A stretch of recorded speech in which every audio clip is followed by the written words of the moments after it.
Sa panahon ng mythical era, ang demonyong hari ng paniniil ay nilipol ang mga tao at pinaslang pa ang mga Diyos, ngunit isinakripisyo niya ang kanyang sarili upang magdala ng kapayapaan. Siya ay muling nagkatawang tao pagkatapos ng 2,000 taon, na ikinagulat ng kanyang mga magulang dahil siya ay lumaki sa loob lamang ng 1 buwan. Ngunit napagtanto niya na ang kanyang pag-iral ay nabura sa kasaysayan. Nagsisimula ang kwento sa Demon King Academy kung saan ang kanyang mga descendants ay sinanay na maging kahalili niya. Sa araw ng pasukan ng pagsusulit, nakita namin ang isang babae na kinakabahan sa pagpunta sa akademya, ngunit siya ay nabangga at nabitawan niya ang kanyang letter. Kinuha ito ng isa pang lalaki at nakita na ang kanyang pangalan ay Nesha Necron. Ibinalik niya ang letter habang gumagawa ng eksena ang kanilang mga magulang, na sinabing swertehin sila sa pagsusulit. Pumunta sila sa pasukan habang ipinakilala niya ang kanyang sarili bilang Anos Bold Eye God. Isang lalaki ang biglang nagpakita upang takutin sila, ngunit hindi siya pinapansin ni Anos. Tinawag siya ng lalaki at ginamit ang kanyang mahika sa apoy, na inihayag ang kanyang sarili bilang si Zeres Indo, isang maharlika mula sa pamilyang Indo. Ngunit hindi siya kilala ni Anos, at habang siya ay nagbubuntong hininga, biglang nawala ang apoy. Nagtataka si Zeres sa ginawa niya, kaya ipinaliwanag niya na mahina ang apoy niya, kaya hinaipan niya na lang ito. Ginagamit ni Anos ang boses niya para mapaluhod siya. Siya ay nagpatuloy patungo sa pasukan, kung saan ang isang announcer ay nagpahayag na ang praktikal na pagsusulit ay magsisimula na.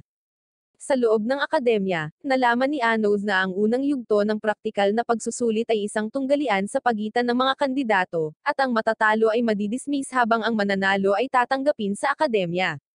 Naghanda si Anos na lumaban at nakita niya na ang kanyang kalaban ay si Zeres, ngunit sa pagkakataong ito ay nakasuot siya ng anti-demon na baluti, na humaharang sa mahika.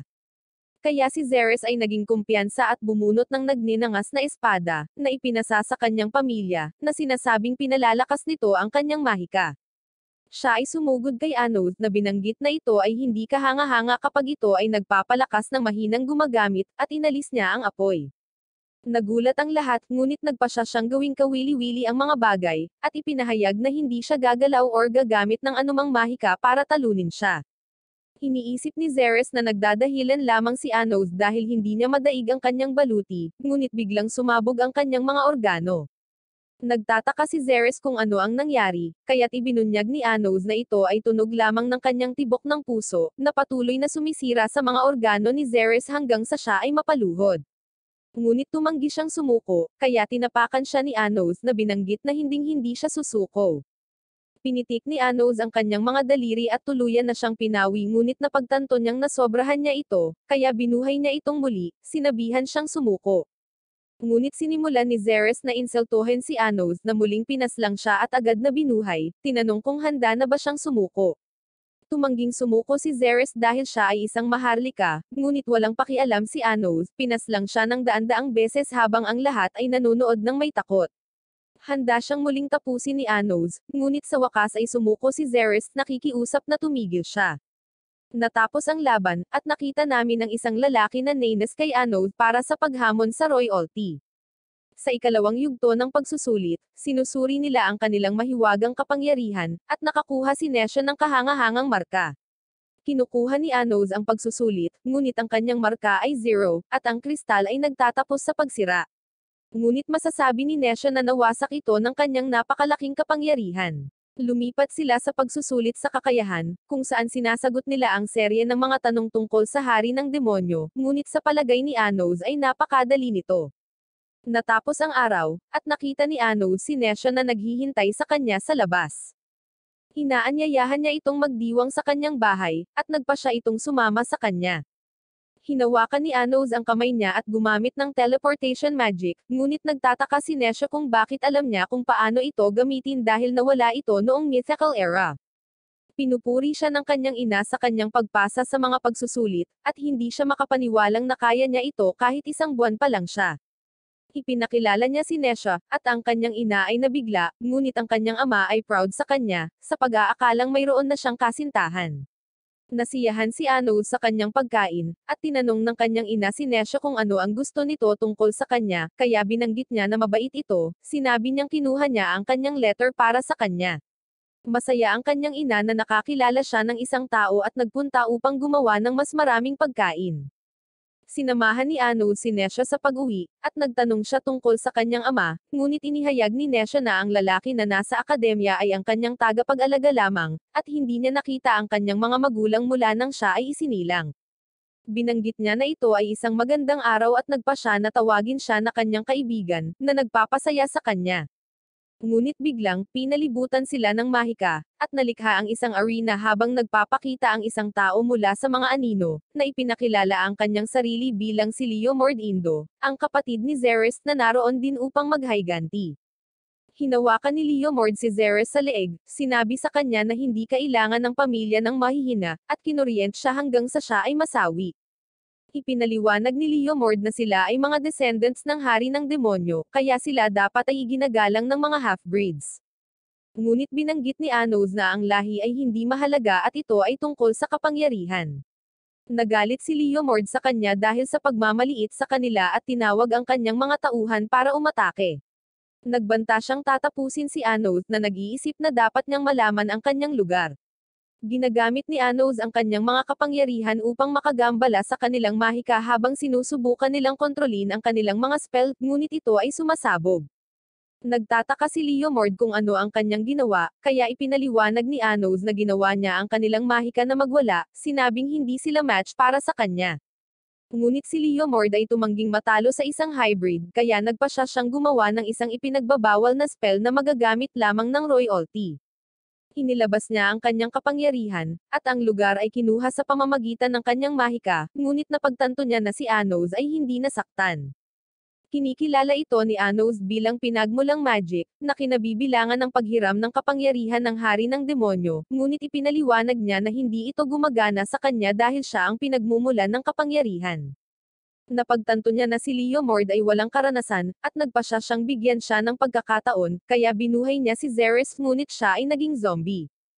Tinanong niya si Leo Mord kung bakit niya ito pinaslang, at sinubukan ni Leo Mord na pigilan siya, ngunit hindi gumana ang kanyang mga pag-atake.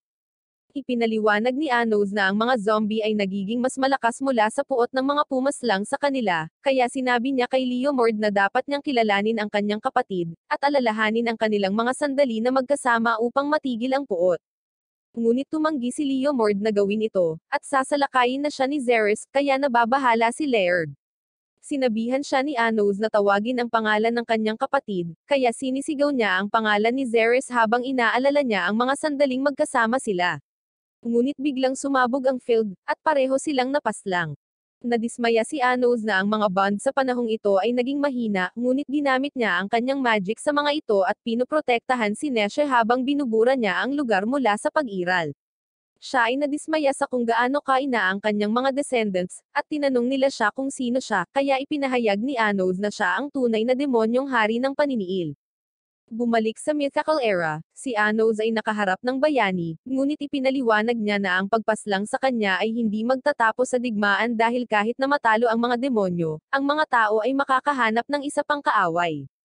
Ngunit nais ng bayani na maniwala sa sangkatauhan, kaya nag-aalok si Anos na lumikha ng isang hadlang sa pagitan ng mga dimensions na nagsasabing isasakripisyo niya ang kanyang sariling mahiwagang enerhiya. Tinanong siya ng bayani kung bakit gusto niya ng kapayapaan, kaya inulit niya na hindi demonyo ang problema at pagod na rin siya sa trahedya. Nagpa siya ang bayani na magtiwala sa kanya, kaya sinimulan nila ang ritual. Tinamaan ng bayani ang kanyang kaibuturan, inatake ang kanyang puso, at umaasa siyang maaari silang maging magkaibigan sa kabilang buhay. Mayroong isang malaking sinag ng liwanag, at lahat ay nasakop ng kanyang mahika habang ang hadlang sa pagitan ng mga kaharian ay nilikha. Pagkaraan ng 2,000 taon, nagising si Anos at nakita ang kanyang mga bagong magulang na magpapangalan sa kanya, ngunit sinabi niya sa kanila na tawagin siyang Anos, at nagulat sila na nakakapagsalita na siya. Sa unang araw sa paaralan, ipinahayag ni Nesha na si Anos lamang ang bumagsak sa pagsusulit sa kaalaman, at iniisip ni Anos kung paano ito posible. Tinanong niya siya tungkol sa hari ng demonyo, ngunit hindi siya pinapayagang makipag-usap tungkol sa kanya, kaya nagpa siya si Anos na basahin ang kanyang mga iniisip at napagtanto na ang pangalan ng hari ng demonyo ay pinalitan ng Delivaya. Iniisip kung paano nangyari iyon. Ipinaliwanag ni Nesha kung paano sinusukat ang kakayahan ng isang mag-aaral, na sinasabing depende ito sa kung gaano kapareho ang kanyang pag-iisip at emosyon sa demonyong hari. Sasabihin na niya sa kanya ang tungkol sa estudyanteng may pinakamaraming kakayahan, ngunit naantala siya ng may babae na dumaan sa kanila.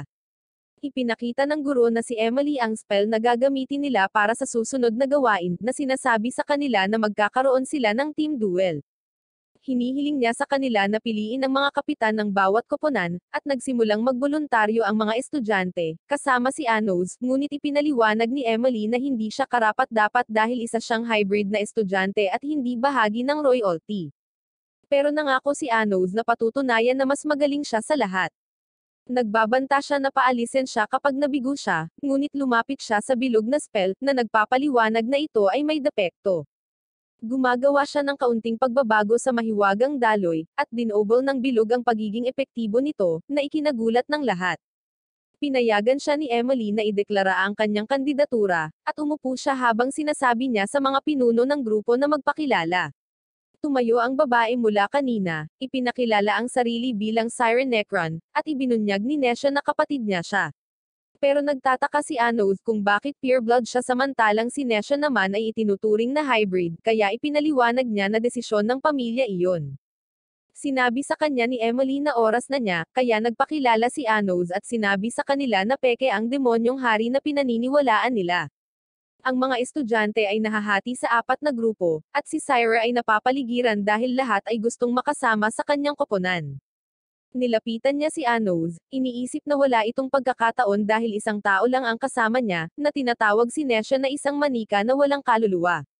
Ngunit sa palagay ni Anos ay ignorante siya dahil sa tingin niya ay walang kaluluwa ang mga manika, na sinasabi sa kanya na kulang siya sa kaalaman. Sa tingin ni Syra ay walang modo siya, kaya nagpa siyang gamitin ang kanyang Eye of Destruction para parusahan siya. Ang lahat ay natatakot, ngunit ang kanyang kapangyarihan ay walang epekto sa kanya dahil si Anos ay may sariling Eye of Destruction, at sinabi niya sa kanya na huwag siyang maliitin. Inamin ni Anos na siya ay may isang mahusay na antas ng magic at iniimbitahan siya na sumali sa kanyang kapatid na babae sa kanyang koponan, ngunit binanggit niya na hindi niya itinuring si Nesha bilang kanyang kapatid. Pagkatapos ng klase, nakipag-usap si Syra kay Anos na gustong magdagdag ng mga kondisyon sa kanilang laban sa labanan sa koponan. Nangako siyang sasali sa kanyang koponan kung matatalo siya, ngunit kung manalo siya, gusto niyang maging alipin niya ito. Tinatanggap ni Anos ang mga kondisyon nito, alam niyang hindi siya matatalo, ngunit mukhang may kumpiyansa si Syra, at lumayo siya nang mapagtanto niyang hindi pa rin niya makontrol ng maayos ang kanyang mga mata.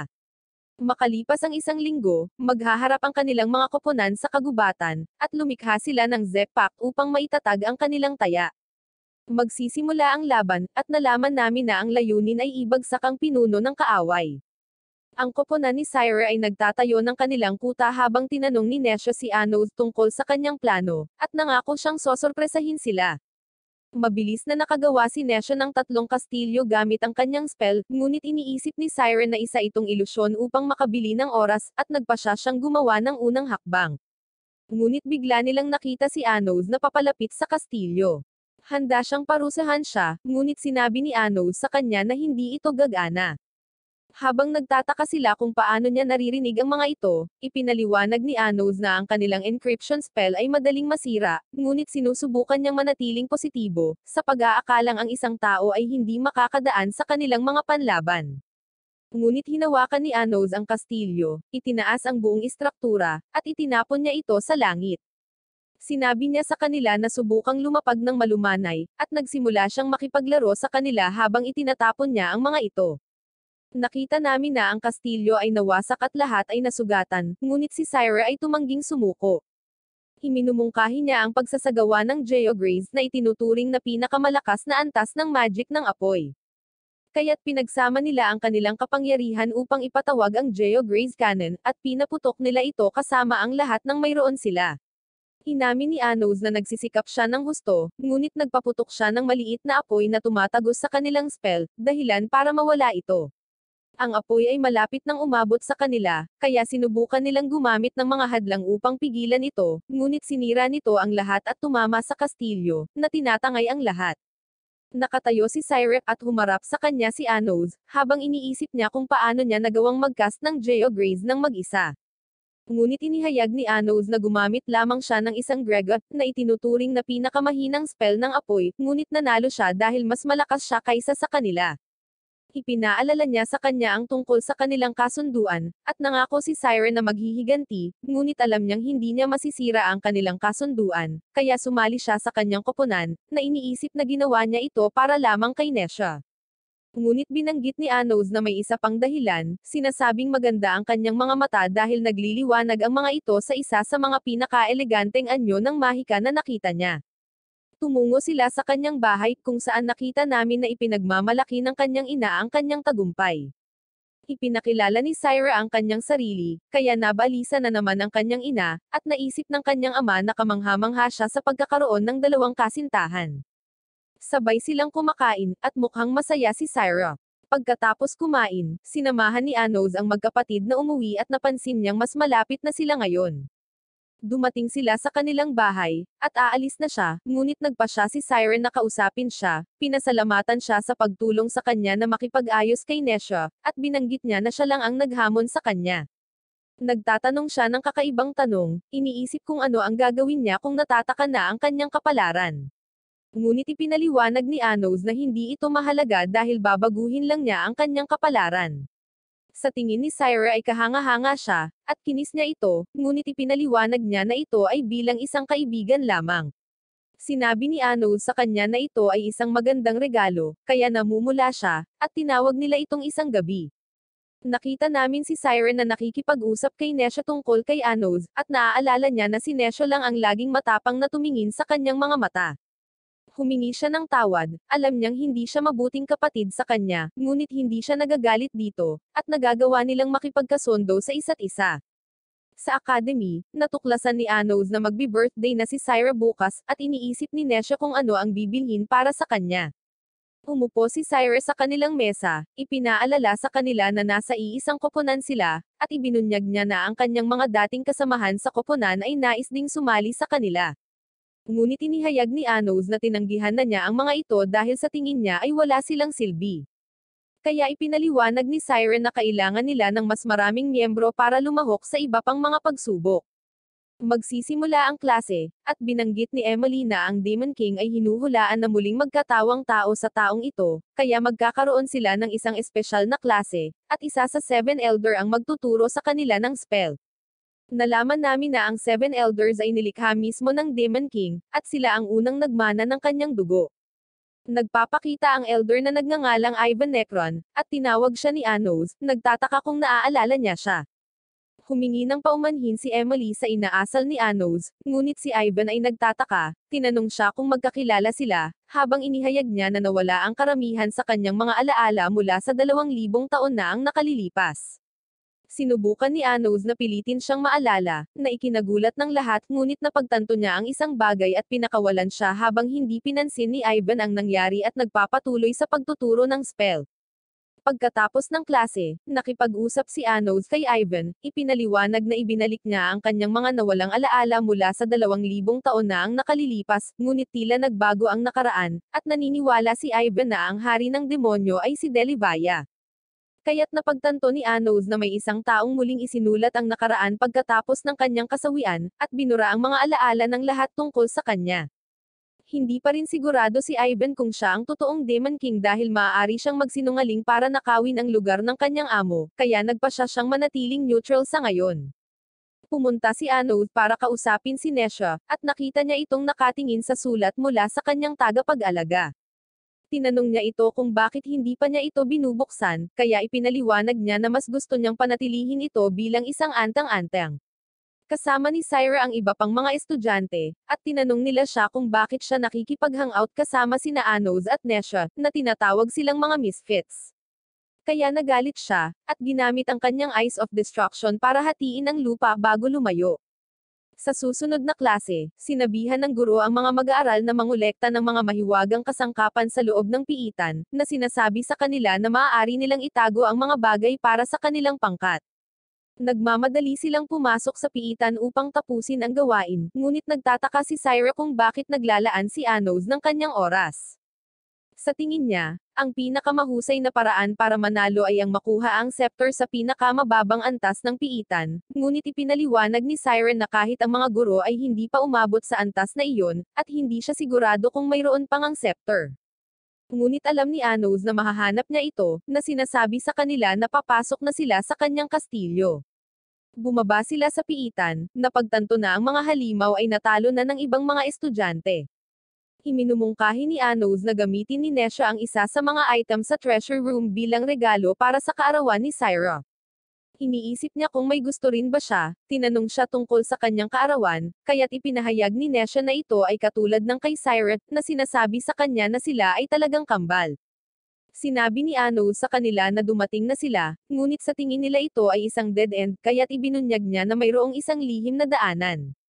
Sinubukan ni Siren na gamitin ang kanyang mahika upang makita ito, ngunit hindi niya magawa, dahil ipinaliwanag ni Anos na mayroon siyang mga hakbang sa pagkontra, at sinira niya ang pader na nagpapakita ng isang nakatagong koridor.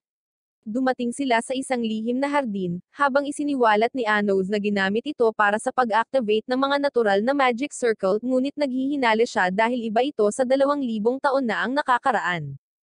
Sa wakas ay nahanap na nila ang pinto sa treasure room, at napansin ni Nesha na mayroon itong anti-magic na proteksyon, kaya kahit ang pinakamalakas niyang magic ay hindi ito kayang sirain. Ngunit si Anos ay gumagamit ng malupit na puwersa para buksan ito. Pumasok sila sa silid, at napagtanto ng mga babae na totoo ang scepter. Si Syra ay nabighani dito, habang dinadala ni Anos si Nesha sa isa pang silid na sinasabi sa kanya na pumili ng regalo para kay Syra. Kaya pinili niya ang Phoenix Cloak sa pag-aakalang ito ay nababagay sa kanya. Bumalik sila kay Syra at binigay ni Nesha sa kanya ang regalo, kaya nagpa siyang subukan ito, sinabihan si Anos na umalis para makapagpalit siya. Nagpapasalamat si Nesha sa kanyang pagtulong sa pagbibigay ng regalo. Naghihintay si Anos sa labas ng silid, ngunit makalipas ang ilang sandali, natuklasan niya na pinaslang ni Syra si Nesha. Nagsimula siyang magmayabang at binanggit na ang mga lalaki ay palaging nagpapabeye sa kanilang bantay pagkatapos ng isang kiss. Ngunit sa palagay ni Anos ay prank lamang ito, ngunit binawi ni Syra ang kanilang kasunduan, at nagulat siya na maaari niyang sirain ito, na iniisip na hindi ito dapat posible. Napansin ni Anos na buhay pa si Nesha, kaya kumbinsido siya na nagsisinungaling ito, ngunit natatawa ito, sinabing si Nesha ay isang manika lamang na ipinanganak para magamit niya. Nagcast siya ng spell kay Nesha, at nagbanta na tatapusin niya ang kanyang buhay kapag sinubukan niyang hulihin siya. Ngunit nang i-activate niya ang kanyang flight spell, nahuli siya ni Anos, at nawala ang sugat ni Nesha. Napagtanto niya na ito ay isang ilusyon lamang, at ipinahayag niya na pinagaling niya si Nesha sa sandaling pumasok siya sa silid.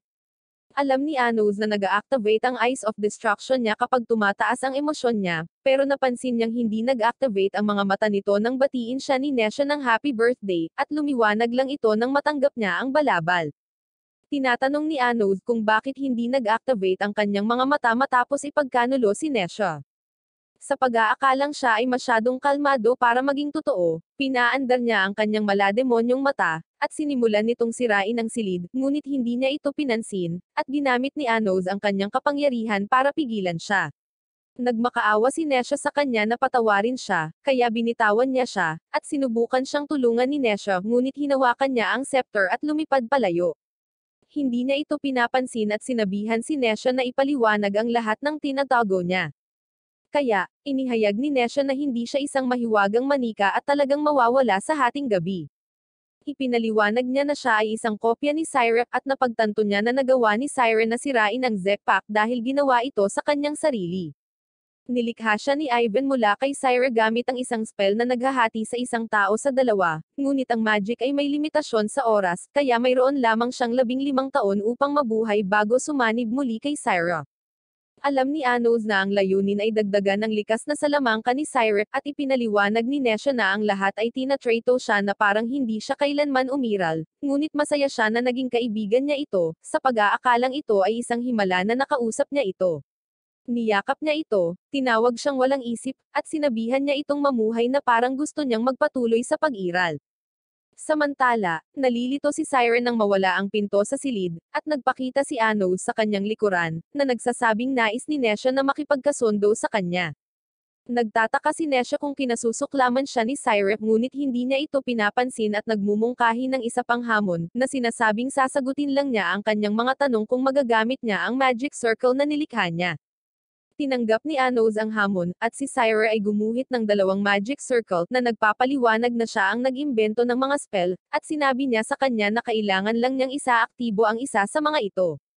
Alam niyang gusto niyang gumamit siya ng spell na nagsisynchronize sa mga source, na pagtanto niyang nilayon niyang mabaigo mula pa sa simula, ngunit inactivate niya ang bilog, kaya pumayag siyang sagutin ang mga tanong ni Nesha.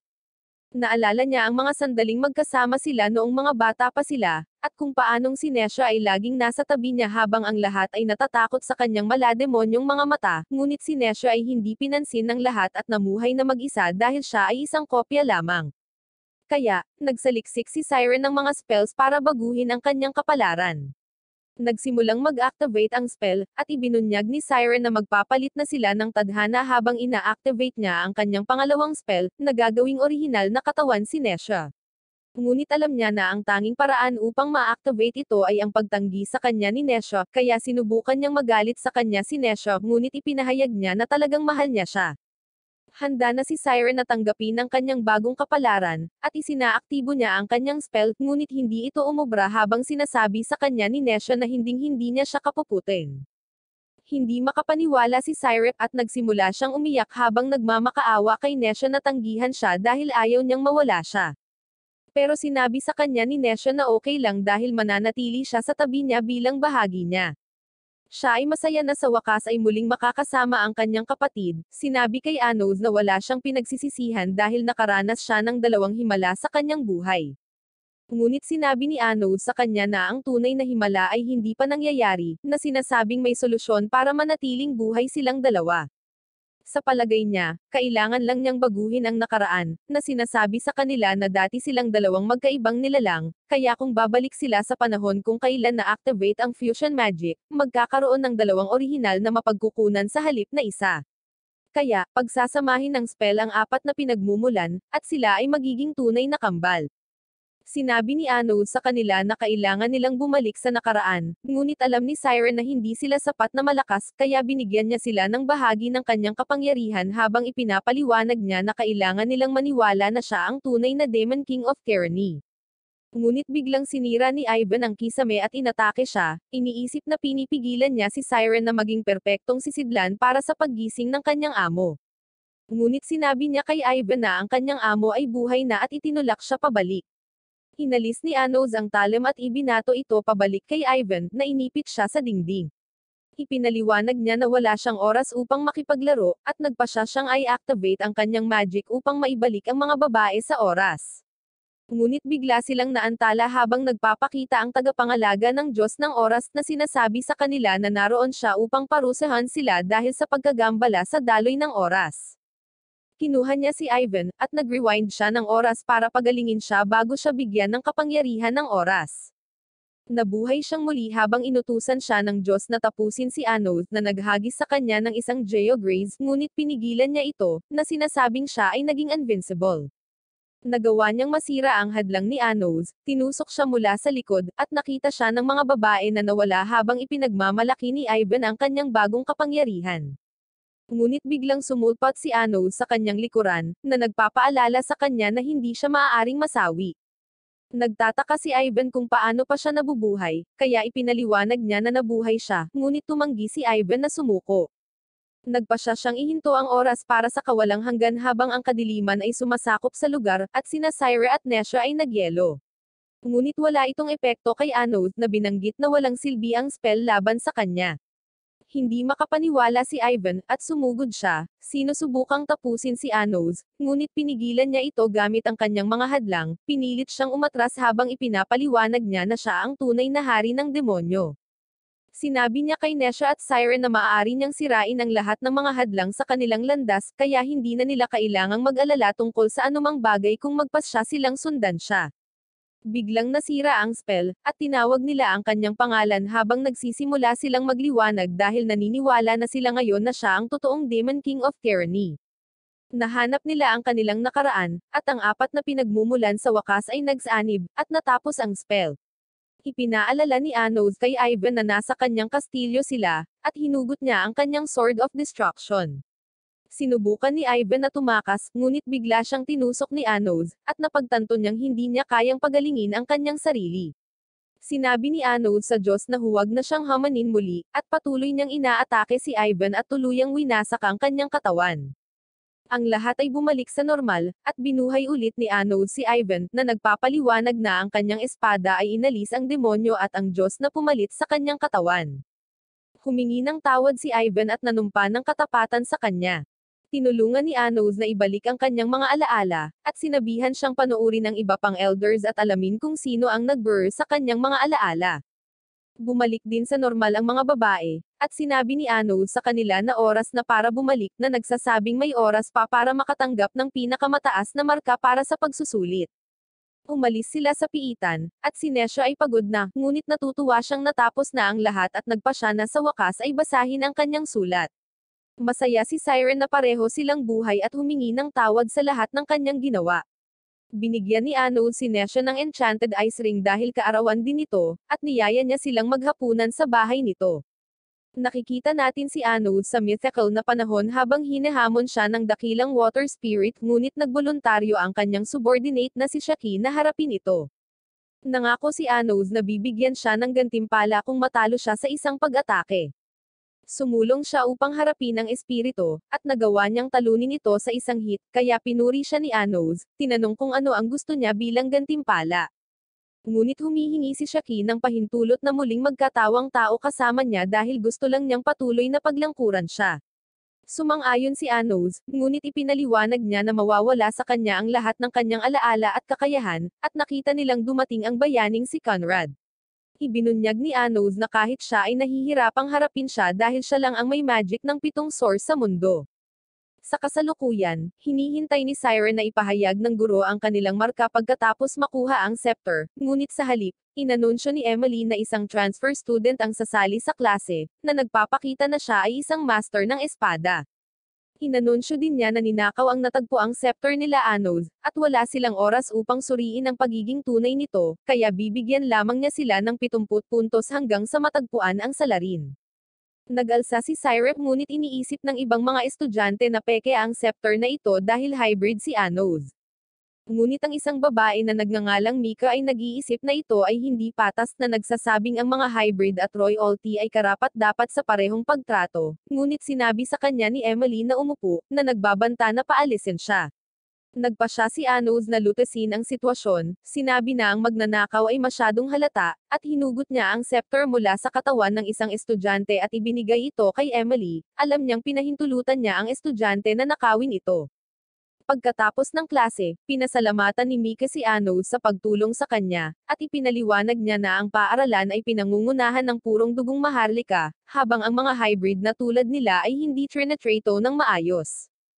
Sinabi niya sa kanya na bahagi siya ng isang guild na nagpo-promote ng mga aktibidad para pag-isahin ang lahi ng demonyo, at tinanong siya kung gusto niyang sumali sa kanila. Binanggit niya na isa sa 7 elders ang sumusuporta sa kanila, at sa tingin nila si Anos ang Demon King of Tyranny. Tumungo sila sa Guild Tower, at nalaman namin na napuno ito ng mga fangirls ni Anos na nagsimulang mabalisa habang nakikita siya. Tumingin sila sa paligid ng tore, at nakita ni Syra ang mga larawan ni Anos, ngunit nagpa siya si Mika na ipakita sa kanya ang isang bagay. Pumunta sila sa isang silid kung saan nakakita sila ng espada. Habang ipinapaliwanag ni Mika na siya ay anak ng isang marangal na demonyo at isang espiritu ng tubig, ngunit hindi niya nakilala ang kanyang ama dahil ito ay isang pure-blooded na demonyo habang siya ay isang hybrid. Ngunit, ipinadala niya sa kanya ang espada noong ika-10 kaarawan niya. Sa palagay niya ay nasa kanya ang kalahati, at umaasa siyang balang araw ay magkakaisa ang lahat ng mga demonyo upang sa wakas ay makilala niya ito, at hinihiling kay Anos na sumali sa kanilang grupo. Kinabukasan, nakita namin ang mga estudyante sa arena na sinusubukang bunutin ang kanilang mga magic sword mula sa lupa, ngunit naubos ng mga espada ang kanilang kapangyarihan upang hindi nila ito mabunat. Dalawa sa mga demonyong elder, Gado at Yori, ang nagtuturo sa klase at ibinalita nila na ang mga mag-aaral lamang na bumunot ng kanilang mga espada ang maaaring sumali sa Magic Sword Tournament. Nagtataka si Syra kung bakit hindi bumunot ng espada si Anos sa pag-aakalang hindi niya ito magagawa. Ngunit ibinunyag niya na isa lamang ang sandata na hindi niya kayang gamitin, at ito ang banal na espada na ginamit ni Conrad sa mythical era, at pinalipad niya sa kanya ang isa sa mga espada. Pinuri siya ng isa sa mga elder at nagpasyang hamanin siya, ngunit nakita nila ang isa pang lalaki na nagbubuhat ng espada. Nalaman namin na siya ang transfer student. Nagpa siya si Yori na harapin siya at agad na sumulong sa pag-atake, ngunit madaling napatumba siya ng estudyante habang pinabagsak naman ni Anode si Gado. Bumalik sila sa klase, at nagulat ang guro na ayaw ng transfer student na maging leader ng isang grupo. Ipinakilala niya ang kanyang sarili bilang Rico, at tinanong niya si Anode kung maaari siyang sumali sa kanyang koponan. Binanggit ni Emily na ang royalty ay hindi maaaring tumanggap ng mga order mula sa isang hybrid ngunit hindi siya pinansin ni Rico at tinanong muli si Anode. Tumanggi siya dahil gusto niyang ipakita muna ni Rico ang kanyang determinasyon. Hiniling niya kay Mika na sumali sa koponan ni Rico dahil gusto niyang labanan sila sa susunod na labanan ng grupo. Sa araw ng kompetisyon, sinabihan ni Anode ang mga babae na harapin ang kabilang koponan habang nakikipaglaban siya kay Rico.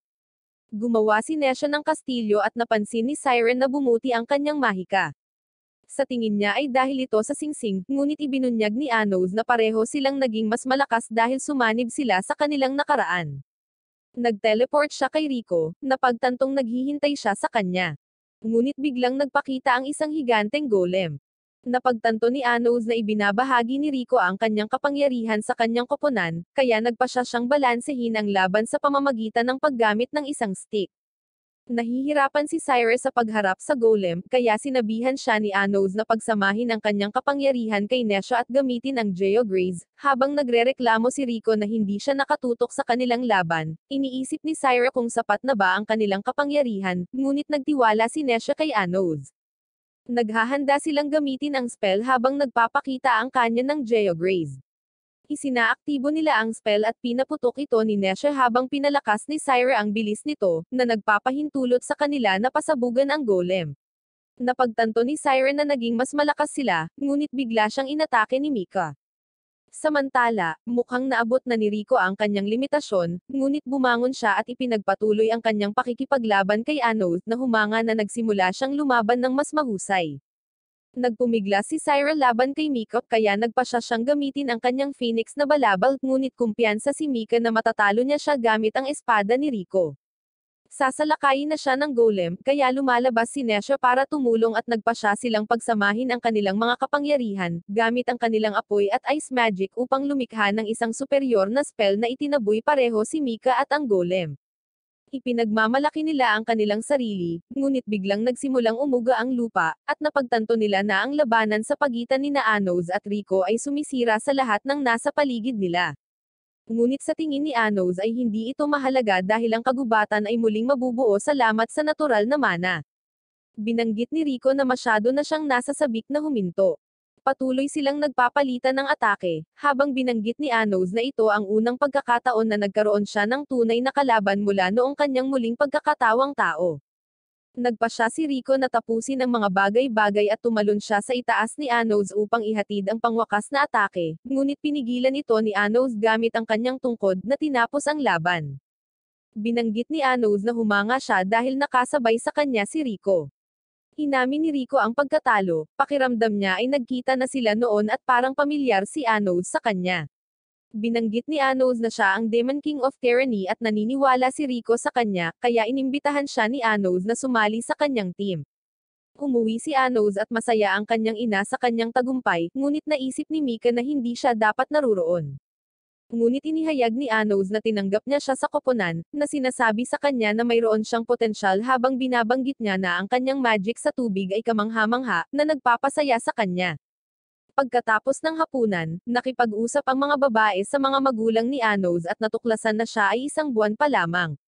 Kinausap ni Rico si Mika at humingi ng paumanhin sa hindi niya pagkapanalo sa labanan, ngunit okay lang iyon kay Mika at humanga siya na hindi siya nagtatangi sa kanya kahit na siya ay isang maharlika. Kinabukasan, inanunsyo ni Emily na si Rico at Anode ang napiling kumatawan sa klase sa isang Magic Sword Tournament, kaya kailangan nilang kumuha ng armas bago ang event. Pagkatapos ng klase, nakita namin na si Rico ay nasa sabik para sa kanilang rematch, ngunit iniisip ni Anos na may kainahinala tungkol sa royalty na nagre-recruit sa kanya para sa paligsahan, dahil malinaw na ayaw nilang manalo siya. Ngunit ginambala sila ni Mika, na inihayag na ang elder na pinapaboran ang mga hybrid ay gustong makita siya. Tumungo si Anos sa tore at naging emosyonal ang elder na si Merrick nang makita siya, sinabing naghintay siya ng 2,000 taon para makabalik siya. Nagtataka si Anos kung naaalala niya siya, kaya ipinaliwanag ni Merrick na bahagi ng kanyang mga alaala ang binura ng isang tao, ngunit naaalala pa rin siya ng kanyang source. Matapos isakripisyo ni Anos ang kanyang sarili, nagising si Merrick sa gubat ng mga espiritu at inabot siya ng 100 taon upang makatawid sa hadlang sa mundo ng demonyo. Ngunit sa oras na bumalik siya, natuklasan niya na pinalitan ang pangalan ng kanyang amo sa Delivaya. Nagtataka si Anos kung sino ang pumili sa kanya para sa torneo, at naniniwala si Merrick na ginawa ito ng mga maharlika dahil gusto nilang matalo siya para mapatunayan nilang mas mababa ang mga hybrid. Pinayuhan siya ni Merrick na umalis sa paligsahan, sa pag-aakalang si Delivaya ay maaaring magbunyag ng kanyang sarili kung hindi gagawin ni Anos ang kanilang pain, at nangako siyang pag-iisipan ito. Umuwi si Anos at ibinunyag ni Nesha na tinulungan niya ang kanyang ina na maghanda ng hapunan. Nag-enjoy sila sa pagkain at pinag-uusapan ang tournament, habang naaalala ni Anos na kailangan pa niya ng magic sword. Pagkatapos kumain, nag-aalok siya na isama si Nesha sa isang date bilang isang paraan upang pasalamatan siya para sa pagkain, na sinasabi sa kanya na pumili ng lugar na gusto niyang puntahan. Naglalakad sila sa paligid ng lungsod at nagtungo sila sa isang magic model shop kung saan napansin ni Anos ang mga modelong bahay, napagtanto na ang kanyang libangan ay lumikha ng mga ito. Pumunta sila sa isa pang silid kung saan ginagamit niya ang kanyang mahika upang lumikha ng isang modelo ng kanilang hapunan, na nagpaplanong ibigay ito kay Syra. Nagpasya si Anos na subukan ito, lumikha ng isang modelo ng buong kaharian at humanga ang may-ari ng tindahan, na iniisip na ito ay isang obra maestra. Kaya inaalok niya ang kanyang buong tindahan na bilhin ito mula sa kanya, ngunit ipinaliwanag ni Anos na wala siyang pagnanais na ibenta ito. Pagkatapos nito, napagtanto ni Anos na patuloy na hinahangaan ni Nesha ang kanyang modelo, kaya ginawa niya itong singsing at ibinigay sa kanya, na sinasabing palagi niya itong makikita. Nagpasalamat si Nesha sa kanya at nakakita sila ng cat cafe, kaya nagpasya silang tingnan ito. Isang kakaibang pusa ang nagpakita sa harapan nila at nagsimula itong makipag-usap sa kanila, nang mapagtanto ni Nesha na si Ivan iyon. Nagulat siya kay Anos na nagsasabing ang grupo ng unification ni Mika ay kinokontrol ng isang tao, ngunit ang grupo ay walang ideya kung sino siya. Binanggit niya na may isang misteryosong tao na nagtatrabaho sa isang ospital, ngunit hindi siya sigurado kung konektado siya sa grupo ni Mika. Kaya sinabihan siya ni Anos na bantayan si Merrick sa Magic Sword Tournament.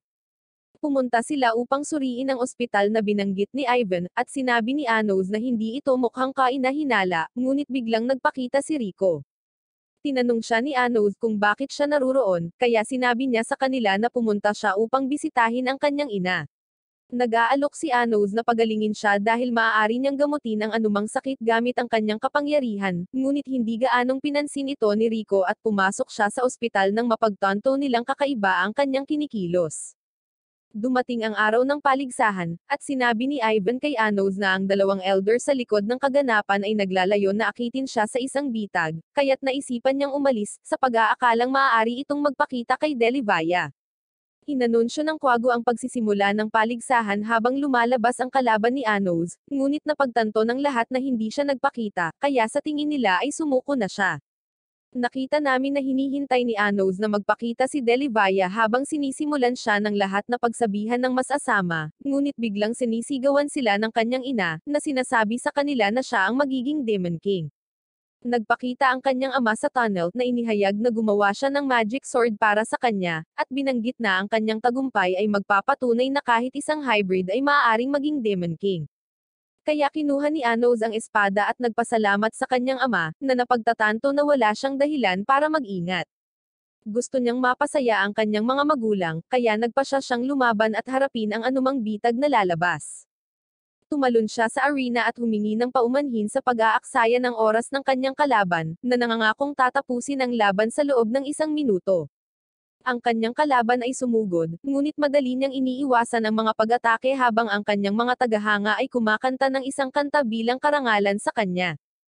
Kaya't nagalit ang kanyang kalaban at nagpa siya na gamitin ang kanyang lihim na pamamaraan, ngunit hindi ito gumana. Nagpa siya si Anos na umatake, tinutulak ang kanyang espada upang lumikha ng hangin na tumama sa kanyang kalaban at sumisira sa kanyang espada. Idineklara si Anos bilang panalo dahil binanggit niya na nagawa niyang manalo sa eksaktong 1 minuto. Ngunit galit na galit si Emily dahil natalo niya ang kanyang kapatid. Nakita namin sina Anos at Mika sa waiting room kung saan pinapanood nila si Rico habang nanalo siya sa kanyang tunggalian at sumama sa kanila, ngunit ibinalita niya na bahagi na siya ng Royal Faction at bigla niyang inatake si Anos na humawak sa kanyang puso. Nakikita namin na sinusubukan lang nila ang isa't isa, at inaabangan nila ang kanilang laban sa finals. Napansin ni Anos ang pagkakaroon ng isang mahiwagang collar kay Rico, na idinisenyo upang sirain ang kanyang pinagmulan, kaya naisip ni Anos na siya ay kinuha bilang isang bihag. Natapos ang araw, at binabati ng lahat si Anos sa kanyang tagumpay. Ang kanyang ina ay nag-aalok na itago ang kanyang espada para sa kanya, iniisip na siya ay pagod, at alam niyang hindi niya ito pwedeng mawala, or siya ay madidisqualify sa paligsahan. Ibinigay ito ni Anos sa kanya, at nagulat siya sa bigat nito ngunit nangakong paprotektahan ito sa tulong ng mga babae. Pumunta si Anos sa ospital kasama si Mika, at nahanap nila ang ina ni Rico. Napagtanto ni Anos na humihina ang kanyang mahika, at nalaman niyang nagdurusa siya sa isang espiritual na sakit na hindi pa niya narinig. Alam niyang mawawala siya, napagtanto na siya ay isang kalahating espiritu at kalahating demonyo tulad ni Mika, na sa tingin niya ay imposible dahil alam nila na si Rico ay mula sa royalty. Iniisip ni Anos na maaring siya ang kanyang foster mother, nag-iisip kung paano siya pagagalingan, ngunit bigla siyang nagising at nakilala si Anos. Ipinaliwanag niya na palaging nagsasabi si Rico tungkol sa kanya at tinatawag siyang kaibigan, ngunit tinanong ito ni Anos kung alam niya na gumawa si Rico ng Quezondone. Ipinaliwanag niya na ginawa niya ito bilang kapalit ng kanyang paggamot. Nagtanong si Anos tungkol sa kanyang sakit, kaya ipinaliwanag niya na mayroong espiritu dahil sa damdamin ng lahat na naniniwala sa kanilang pinagmulan, ngunit ang kalahating espiritu ay madaling mawala dahil ang kanilang pinagmulan ay mas mahina. Nagsimula siyang magsalita tungkol kay Rico, na nagsasabing siya ay isang mabuting lalaki na mahilig humawak ng espada, ngunit palagi siyang malungkot dahil wala siyang mahanap na tunay na kalaban. Ipinahayag niya na masaya siya nang matalo siya kay Anos, at hiniling niya sa kanya na labanan si Rico sa paligsahan upang magamit niya ang kanyang buong lakas at hindi na mag-alala tungkol sa kanya. Ngunit naisip ni Anos na may ibang paraan, at lumikha siya ng isang bagong spell, na sinasabi kay Mika na gamitin ang kanyang pinagmulan upang pasiglahin ang espiritual na kapangyarihan ng ina ni Rico. Ngunit binalaan niya ito na maaari silang pareho na maalis na sinasabing hindi niya ito mabubuhay kung maubos na ang pinagmulan nito, ngunit pumayag itong gawin ito dahil naniniwala siya sa kanya. Nagsimula ang spell, at ang pinagmulan nito ay dumaloy sa ina ni Rico, ngunit may napansin si Anos. Nakita namin ang kanyang ina kasama ang mga babae habang naglalakad sila pauwi, ngunit biglang sumulpat si Emily. Ipinaliwanag niya na ang namumunong komite ay dapat na panatilihin ang espada ni Anos hanggang sa finals, ngunit sa tingin ng kanyang ina ay mas mabuting ihatid ito ng personal sa komite. Kaya, sinubukan ni Emily na kunin ito sa pamamagitan ng puwersa, ngunit tumanggi siyang ibigay ito, kaya inatake siya ni Emily ng isang spell, at sa huli ay nasugatan siya. Patuloy ang pag-atake ni Emily, kaya pinoprotektahan siya ng mga babae gamit ang isang hadlang, ngunit nagtagumpay si Emily na madaig sila, itinumba sila. Pinaalalahanan siya ng ina ni Anos na inaatake niya ang sarili niyang mga estudyante, ngunit sa tingin ni Emily ay walang karapatan ang mga hybrid na pumasok sa kanyang klase. Binanggit niya na pinahiya ni Anos ang kanyang kapatid sa paligsahan, kaya gusto niyang maghiganti. Nagpaputok siya ng isang malakas na sinag ng enerhiya, ngunit ang mga babae ay bumangon at pinoprotektahan ang ina ni Anos na sinasabi sa kanya na tumakas. Kaya, nagsisimula siyang tumakbo palayo. Nagawa ni Emily na lusutan ang kanilang hadlang, ngunit tumanggi silang sumuko, alam nilang ipinaglalaban nila si Anos. Kaya, pinasabog niya sila gamit ang kanyang mahika. Nakita ng ina ni Anos ang mga sunog na labi ng mga babae, kaya naging desperado siya habang naghahanda si Emily na tapusin siya, ngunit biglang nagpakita si Anos na pinoprotektahan siya mula sa pag-atake. Nagsimulang magmayabang si Emily, ngunit pinigilan niya ito, at pinagaling niya ang kanyang ina at binuhay ang mga babae, pinasalamatan sila sa kanilang ginawa. Nilapitan niya si Emily, nangako na hindi siya magpapakita ng awa, at dinala niya siya sa arena, tinusok siya ng espada. Ngunit ipinangako ni Anos na hindi siya tatapusin kung kikilalanan siya nito bilang ang tunay na hari ng demonyo. Sinimulan niyang pahirapan siya, at tinawag niya itong Demon King, ngunit sa palagay niya ay hindi siya sincere, kaya nagpa siya siyang tapusin siya. Ngunit gumawa si Anos ng spell para buhayin siya sa isang bagong katawan, na sinasabi sa kanya na isa na siyang hybrid. Kaya, nabalisa dito si Emily at sinubukang tapusin ang kanyang sariling buhay, ngunit ipinahayag ni Anos na naglagay siya ng sumpa sa kanya upang hindi niya ito magawa, at hinatulan niya siyang mamuhay bilang isang hybrid magpakailanman. Tapos nag-teleport siya palayo. Samantala, abala si Mika sa spell nang bigla siyang makita ni Rico, tinanong kung ano ang ginagawa niya. Napagtanto niya na ibinabahagi nito ang kanyang kapangyarihan sa kanyang ina sa pagtatangkang iligtas siya, kaya ibinaba niya ang kanyang kutsilyo, ngunit binanggit niya na masyadong nawawala sa kanya ang kanyang sariling pinagmulan. Sinusubukan ni Rico na kumbensihin siya na huminto, ngunit tumanggi si Mika na tumigil, kaya pinatumba siya nito at pinahiga siya.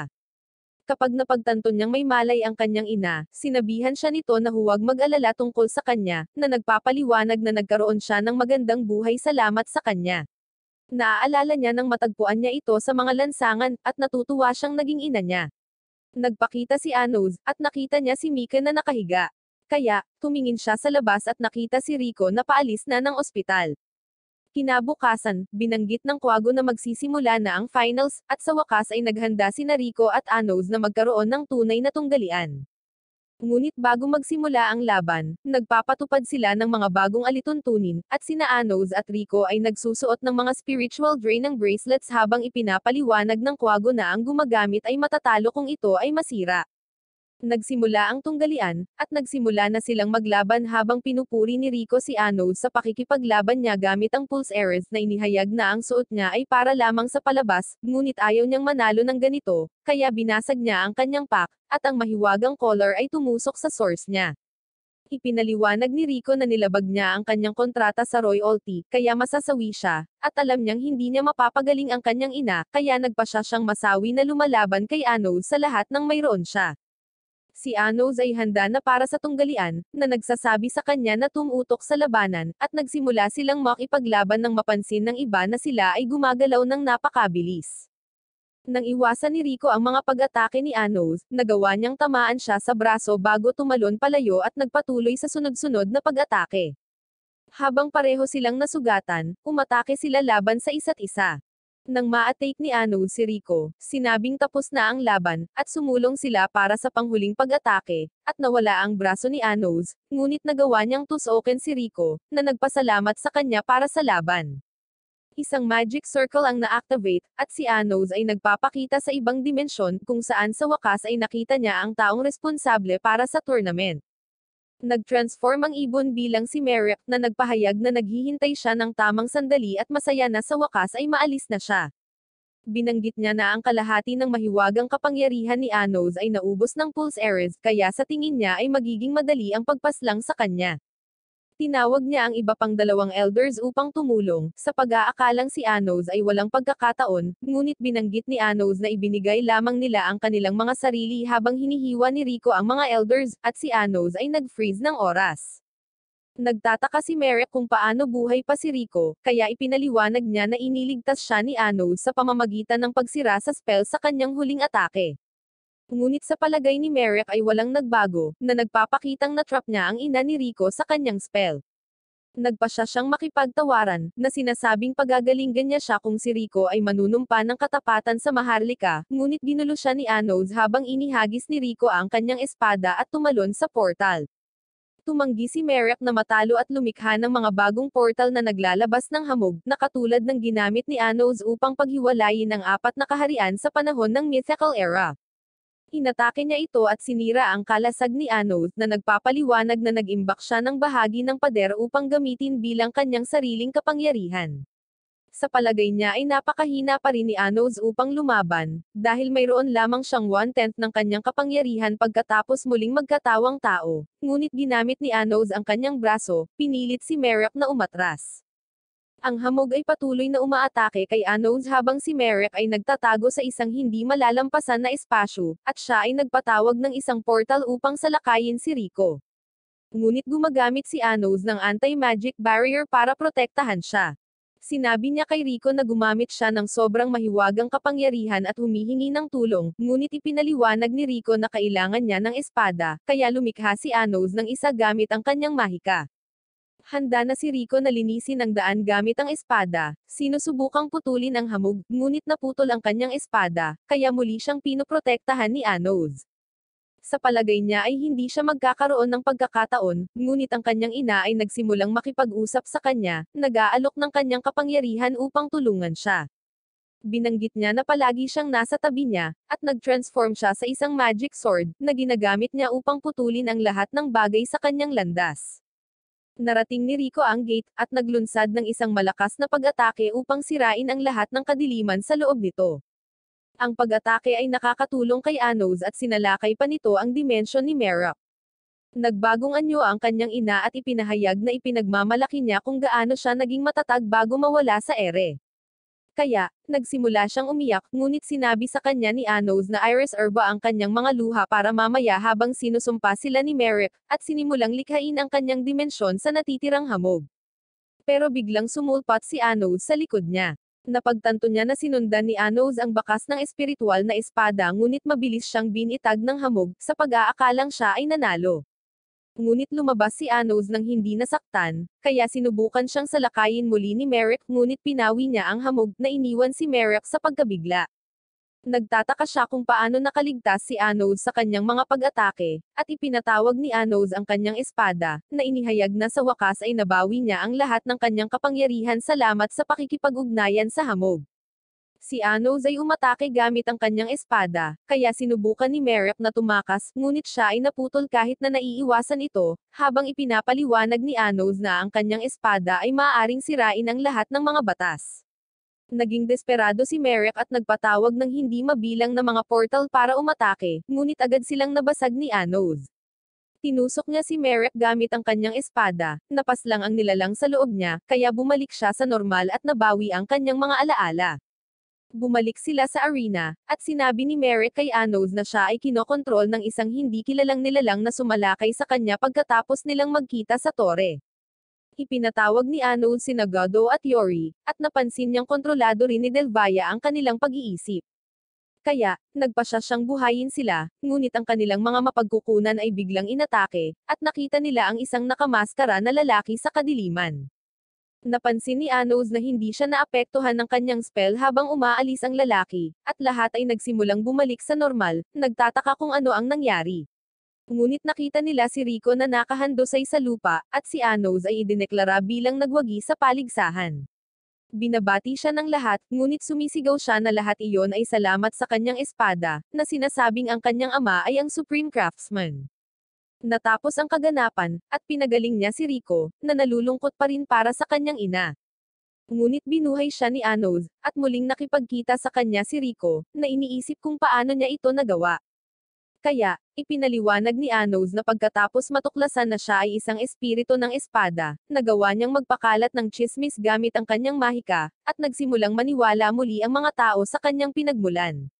Nagpakita si Siret na kumakatawan sa kanyang pamilya upang ipakita sa kanya bilang nanalo sa torneo, na sinasabi sa kanya na ang kanyang espada ay dapat na ibles at binibigyan siya ng kiss. Bumalik sa mythical na panahon, nakita natin si Anos na tumatawid sa ilang mga hadlang habang ang bayaning si Conrad ay nagtataka kung bakit siya naruroon. Ipinaliwanag niya na dumating siya para makipag-usap, tinanong si Conrad kung ayaw niyang ihinto ang digmaan. Ngunit ang commander, si Jargo, ay biglang sumalakay, at sinabi niya kay Conrad na huwag makinig kay Anos, sa pag-aakalang hindi niya gugustuhin ang kapayapaan. Siya ay kumukuha ng kapangyarihan mula sa kanyang mga tropa upang maging mas malakas na gustong ipaghiganti ang kanyang pamilya na pinaslang ng mga demonyo. Ngunit madaling tinusok ni Anos ang kanyang katawan, na sinasabi kay Conrad na pumunta sa kanyang kastilyo habang siya ay nag-teleport palayo. Sinuri ni Conrad si Jurga bago tumakbo para humingi ng tulong, at nahulog ang kanyang kwintas, ngunit nangako si Jurga na maghihiganti kay Anos sa kabilang buhay. Nakilala ng klase ang kanilang bagong guro, si Mina, matapos biglang mawala si Emily. Inanunsyo niya na sa loob ng 3 linggo ay maglalakbay sila sa kaharian ng tao para sa isang exchange class sa Hero Academy. Nagtataka ang mga estudyante kung ligtas bang bisitahin ang akademya habang ibinibigay niya sa kanila ang iba pang detalye. Ipinaliwanag niya na magkakaroon ng kompetisyon gamit ang tradisyonal na human army magic, na nagpapahintulot sa mga tropa na mag-alok ng kanilang kapangyarihan sa pinuno, at nagpasya si Anos na sanayin ang kanyang mga kaibigan upang harapin ang kompetisyon. Hindi naging madali si Anos sa kanila, ngunit si Nesha ay lumikha ng isang yelong espada para kay Rico, na tinutulungan siya sa labanan.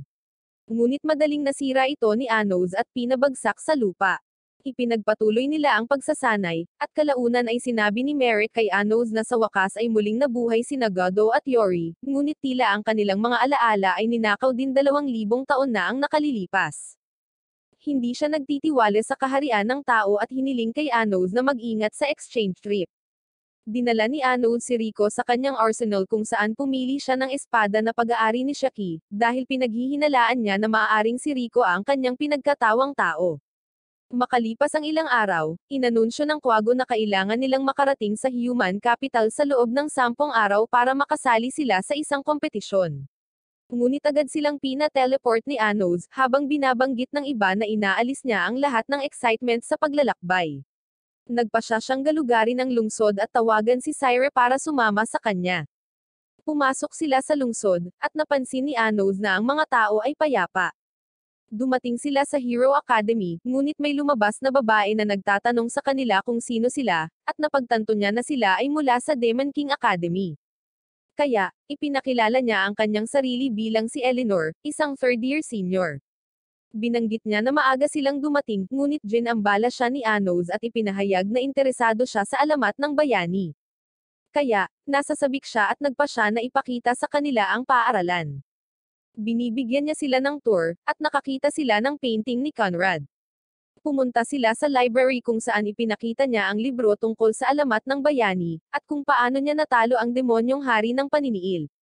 Ngunit galit na galit si Siren nang marinig ito, sinabing ang hari ng demonyo ay hindi kailanman natalo sa sinuman, at siya ang nagsakripisyo ng kanyang sarili upang magdala ng kapayapaan sa mga kaharian. Ngunit pinatahimik siya ni Anos sa pag-aakalang ito ay normal para sa mga tao na magkwento ng ganito. Tinanong niya ang pangalan ng hari ng demonyo, at sinabi sa kanya ni Eleanor na ito ay Delivaya. Kaya, napagtanto niyang hindi rin nila alam ang totoo. Nagtanong siya tungkol sa muling pagkakatawang tao ni Conrad, ngunit ipinahayag ni Eleanor na mayroong 4 na reincarnated na bayani dahil mayroon siyang 7 sources, kaya nagkatawang tao sila sa iba't ibang katawan. Biglang nagpakita ang isang estudyante at binanggit na hindi maaaring isakripisyo ng hari ng demonyo ang kanyang sarili upang lumikha ng kapayapaan para sa mga kaharian, na iniisip na dapat na lamang nilang tanggapin ang pagkatalo. Ipinakilala niya ang kanyang sarili bilang Leonard, ang unang muling nagkatawang tao bilang bayaning si Conrad. At isa pang mag-aaral na nagngangalang Larry ang sumali sa kanila, na inihayag na namana niya ang 3 pinagmulan ni Conrad. Ngunit hindi iniisip ni Anos na sila ay tunay na incarnations, kaya naisip ni Larry na hinahamon niya sila. Kaya, sumugod siya kay Anos gamit ang kanyang espesyal na pamamaraan, ngunit natalo siya ni Anos sa isang kisap mata. Kaya, siya ay nagalit ngunit sinabi sa kanya ni Leonard na huminahon at humingi ng tawad sa kanyang kawalang modo. Pagkatapos nito, inamin ni Eleanor na siya ay humanga at nagtanong kung si Anos ay muling nagkatawang tao. Kaya, kinumpirma niya ito, sinabing gusto niyang mahanap ang tunay na bayani. Ngunit bago siya umalis, sinabi ni Eleanor sa kanya na wala na si Conrad, at kahit na bumalik ang kanyang pinagmulan, hindi na siya ang bayaning naaalala ni Anos na nagbubunyag na siya ay pinaslang ng isang tao 2,000 taon na ang nakakaraan. Pagkalipas ng 10 araw, sa wakas ay dumating na sa lungsod ang iba pang mga estudyante, at nagulat sila nang malaman na naroon na si Anos. Isang grupo ng mga seniors ang humarap kay Anos habang ipinakilala ng pinuno ang kanyang sarili bilang si Rivas, sa pag-aakalang gumamit si Anos ng dayo para makarating doon, at binanggit niya na hindi niya ito makikilala bilang hari ng demonyo. Magsisimula ang unang araw ng exchange at isang lalaking nagngangalang Dustin ang nagpakilala bilang direktor ng Hero Academy. Para sa unang klase, ipinakita niya sa mga mag-aaral kung paano muling likhain ang mga bagay, at gusto niyang ipakita ng mga ito ang kanilang mahika bilang pagsubok. Pinili niya si Leonard para kumatawan sa mga tao habang pinipili ni Mina si Rivers. Ipinakita ni Leonard ang kanyang heroic magic sa pamamagitan ng pagpapalakas ng kinalawang na espada, at ginagamit niya ito para sirain ang isang estatwa, na ikinatuwa ng lahat. Pinili ni Rivers na magpakita ng monster transformation spell, ngunit nabigo ang kanyang spell kaya sinubukan niyang muli. Ngunit may mali, at iniisip ni Leonard na ang Akademya ng Hari ng Demonyo ay kaawa-awa. Ngunit binanggit ni Anos na ang pagsubok ay narig, alam na ang mga tao ay gumawa ng isang spell na nagsisil ng mahika ng demonyo. Sinisira niya ang spell, at agad na nag-transform ang daga bilang isang halimaw, kaya natakot ang lahat. Ngunit pinapawi ni Anos ang halimaw, habang lumilikha siya ng isang sagradong espada sa harap ng kanilang mga mata. Hindi makapaniwala si Dustin na maaari siyang gumamit ng sagradong mahika, ngunit ipinaliwanag ni Anos na hindi ito masyadong naiiba sa mahika ng demonyo. Napagtanto ni Leonard na siya talaga ang reinkarnasyon ng demonyong hari ng paniniil, ngunit tumangging paniwalaan ito ni Rivers. Sa gabi, sinabi ni Larry kay Anos na hindi isiniwalat ng mga libro ang pagkasawi ng bayaning si Conrad, ngunit naniniwala ang mga tao na muling sasalakayin ng hari ng demonyo ang kanilang mundo, at magpapakita ang bayani na hawak ang kanyang sagradong espada. Napagtanto ni Anos na ang kaharian ng tao ay handa na para sa digmaan, at iniisip niya ang espada ng bayani na makakatalo sa kanya. Ngunit sila ay nag-ambala ni Syra at Nesha, at inanyayahan nila siyang pumunta sa pagdiriwang ng lungsod kung saan nakita nila si Rico kasama si Mika, at binigyan niya siya ng isang shell na kwintas. Kinabukasan, na-curious ang mga babae sa kwintas ng ibunyag ni Anos na may kwento tungkol dito. Binanggit niya na 2,000 taon na ang nakalilipas, hinati ng isang mag-asawa ang isang shell sa kalahati upang matiyak na matatagpuan nila ang isa't isa pagkatapos nilang muling magkatawang tao. Dumating sila sa dalampasigan kung saan nagtitipon ang mga estudyante para sa kompetisyon, ngunit napansin ni Anos na nawawala si Eleanor. Inihayag ni Dustin na sasabak sila sa isang labanan sa ilalim ng dagat na sinasabi sa kanila na huwag kaagad matalo dahil ipinapadala niya ang kanyang elite na klase. Hiniling ng mga seniors kay Mina na piliin sila para kumatawan sa mga demonyo, at nag-aalok si Anos na lumaban, ngunit iginiit ni Rivers na siya ang makikipagkompetensya dahil gusto nilang patunayan ang halaga ng maharlika. Sumang-ayon si Mina sa kanya at sinabihan siyang pamunuan ang koponan sa tagumpay. Nagsisimula ang pagsusulit, habang ipinaliwanag ni Mina na si Rivers ay talagang isang mabait na tao na humahanga sa hari ng demonyo. Natuklasan ng mga estudyante na hindi nila maramdaman ang kapangyarihan ng kalaban kapag bigla silang tinambangan ng mga tao, at napansin ng isang estudyante na kinakansela ang kanilang mga spell. Pinagtatawanan sila ng mga bayani, at inutusan ni Leonard ang kanyang pangkat na salakayin ang kastilyo ng hari ng demonyo. Napansin ni Siren na may mali, at natuklasan ni Anos kung ano ito. Ipinakita niya kay Mina na ang mga tao ay naghalo ng sagradong tubig sa lawa, at pinapataas nito ang kanilang mga mahiwagang kapangyarihan habang pinapahina ang mga demonyo. Ipinaalam ng isang upperclassman kay Rivers na papalapit na ang mga bayani sa kastilyo, kaya nagpasya siyang i-activate ang kanyang mga spell, na naglabas ng dark energy cannon. Ngunit ginagamit ng mga bayani ang kanilang mga kalasag at lumabas na hindi nasaktan. Isinaaktibo nila ang isang pinagsamang spell, na ganap na sumisira sa kastilyo, at ang isa sa kanila ay tinawag ang kanyang sagradong espada, at ginagamit niya ito upang talunin ang mga demonyo. Nagalit si Mina at sinabihan si Dustin na tapusin ang pagsusulit, ngunit tumanggi siya. Kaya, nagpasya si Anos na makialam, at ginamit niya ang kanyang mahika upang iligtas ang kanyang mga seniors mula sa tubig. Lahat sila ay nasugatan ng sagradong espada, kaya sinubukan sila ni Mina na pagalingin, ngunit wala itong epekto sa ganitong uri ng sugat. At sinusubukang ipaliwanag ni Dustin na hindi niya kasalanan. Ipinaliwanag ni Anos na kaya niyang gamutin ang sugat, ngunit itinulak siya ni Rivers palayo dahil ayaw niya ng tulong niya. Ngunit ipinaliwanag ni Anos na si Mina ay tatanggalin sa trabaho kapag ang isang maharlika ay nasawi, at inamin ni Rivers na siya ay mahina, na sinasabing hinahangaan niya ang lakas ni Anos. Nakikiusap siya sa kanya na tumulong na talunin ang Hero Academy. Nagawa ni Anos na pagalingin ang kanyang mga sugat, at nangako siyang haharapin ang natitira.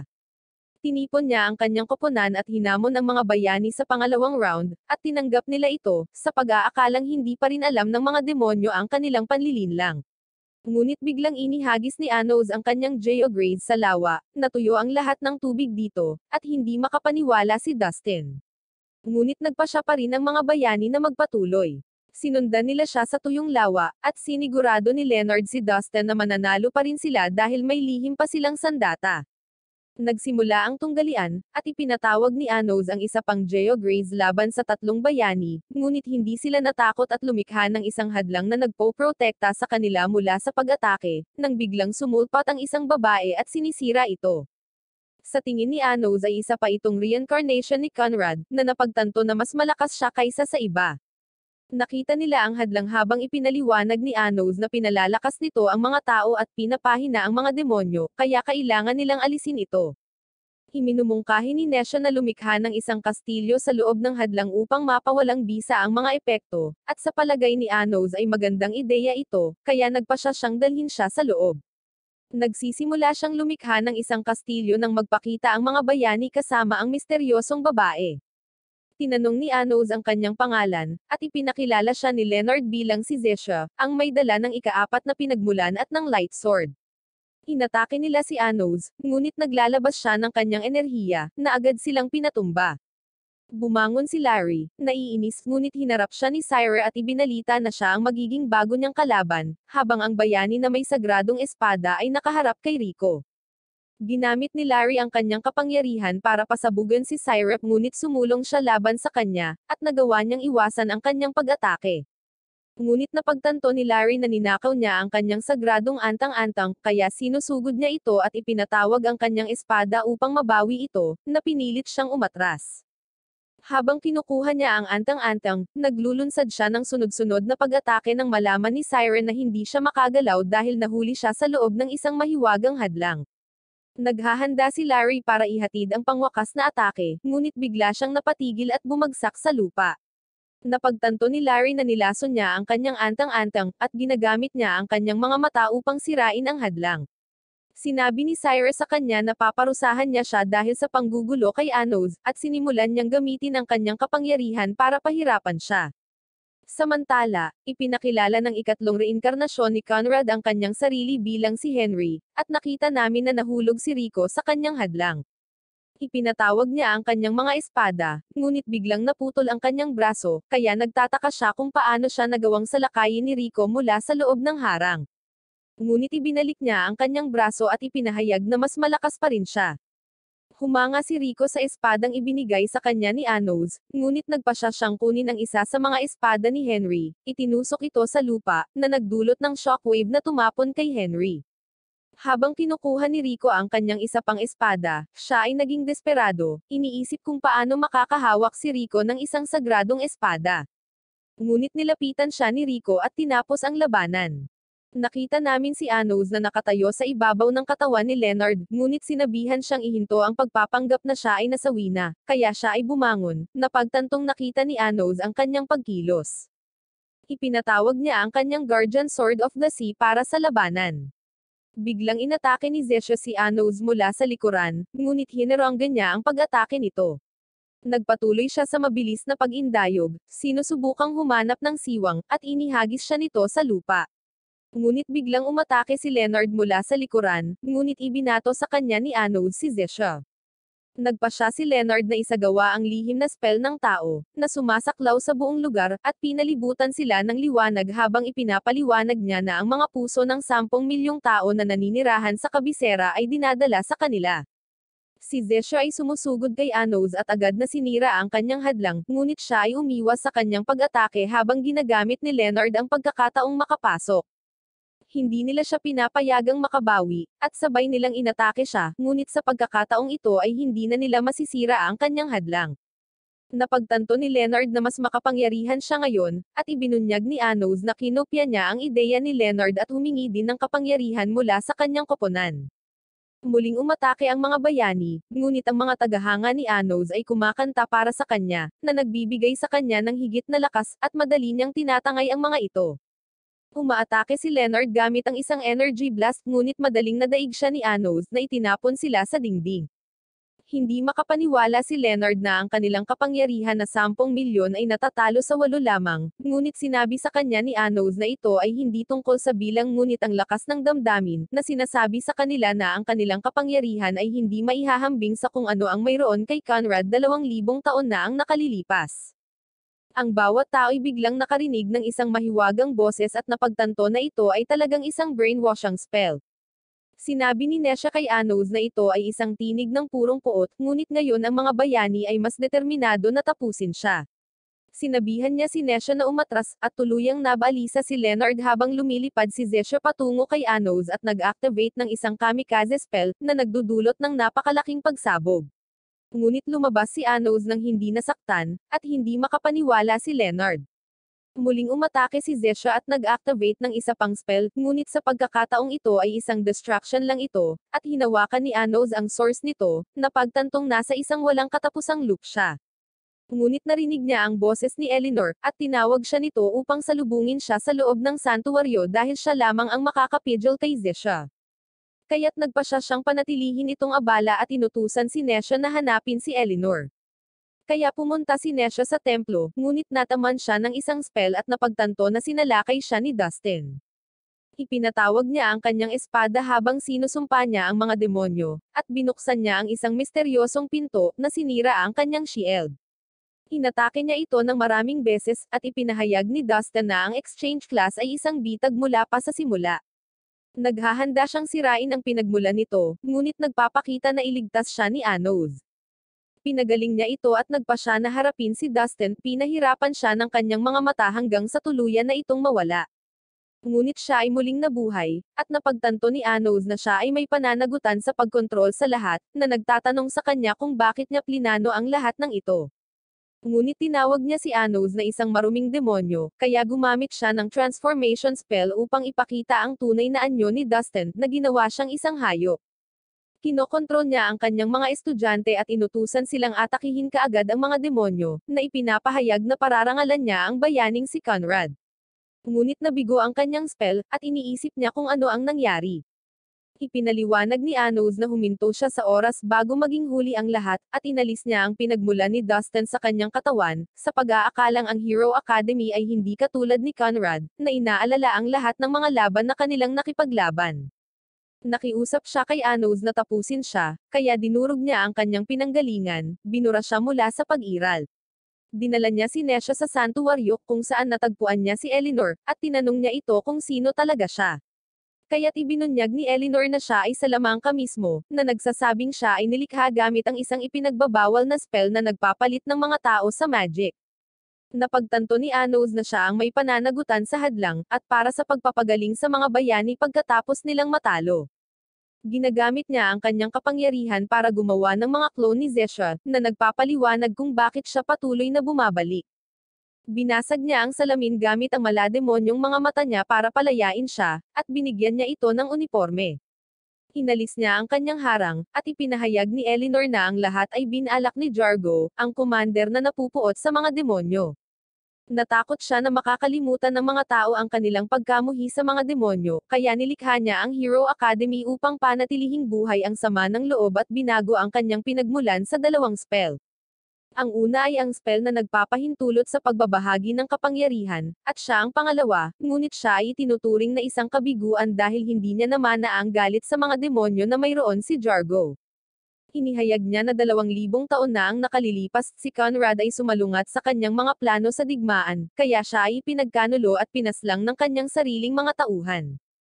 Ipinagtapat ni Eleanor na naghihintay siyang makilala si Anos, sinabihan itong sirain siya dahil gusto niyang wakasan ang kawalang isip ni Jargo. Isang clone ni Dustin ang hamarang sa kanila, habang ipinapaliwanag niya na siya at ang mga bayani ay patuloy na babalik maliban kung siya ay nawasak. Naghahanda siyang lumaban, ngunit sa sandaling iyon, ang iba pang 3 demonyong emperor ay sumalakay sa silid gamit ang sagradong espada ni Conrad kasama si Delivaya. Binunot ni Delivaya ang espada, at sinubukan ni Dustin na pigilan sila sa pamamagitan ng isang energy blast ngunit lumikha si Delivaya ng black hole para sumipsip ng lahat ng enerhiya, at nilamon nito ang mga tao. Nakatayo pa rin si Anode sa kanilang harapan habang ipinapahayag ni Delivaya na siya ang tunay na demonyong hari ng paniniil.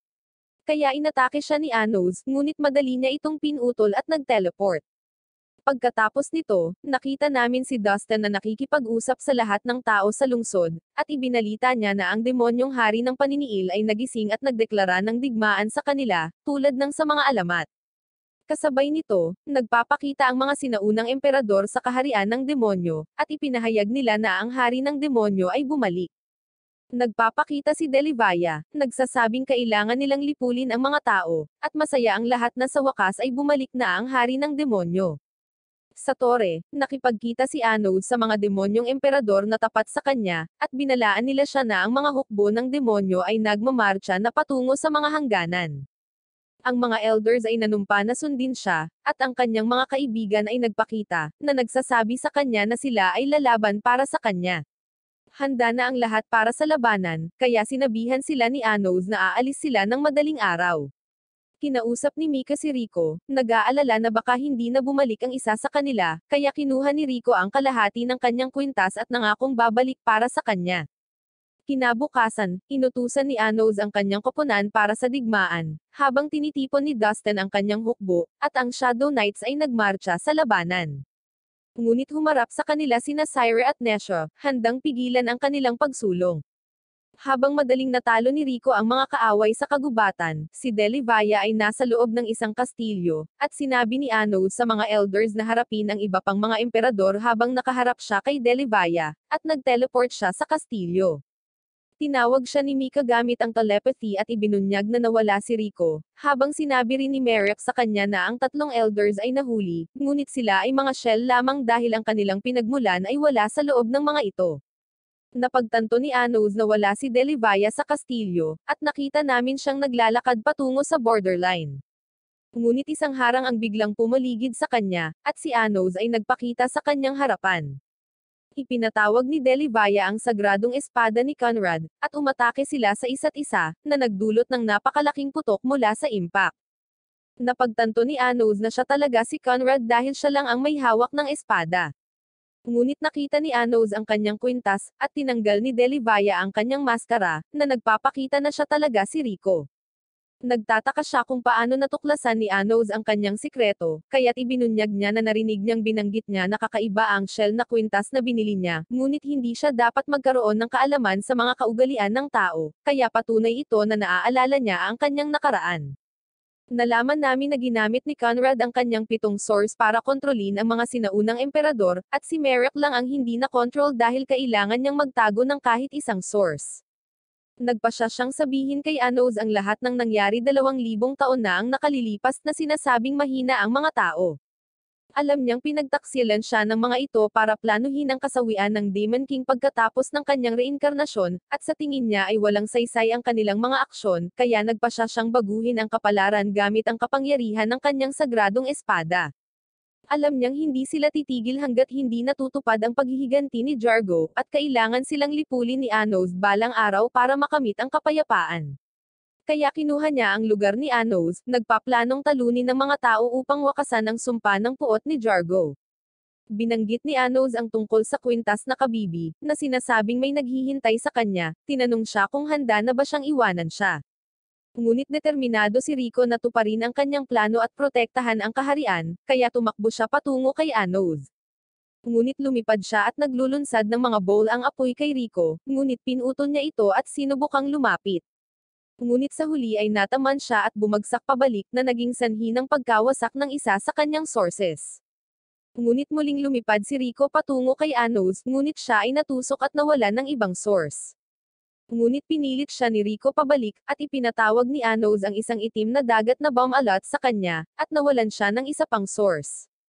Ngunit patuloy siyang lumalaban at nagawa niyang hampasin si Anos.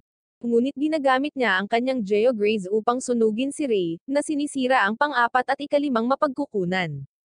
Pinutol ni Rico ang spell, ngunit tinusok ni Anos ang kanyang katawan at sinira ang kanyang ika-6 na pinagmulan, na naging sanhi ng kanyang pagbagsak sa lupa.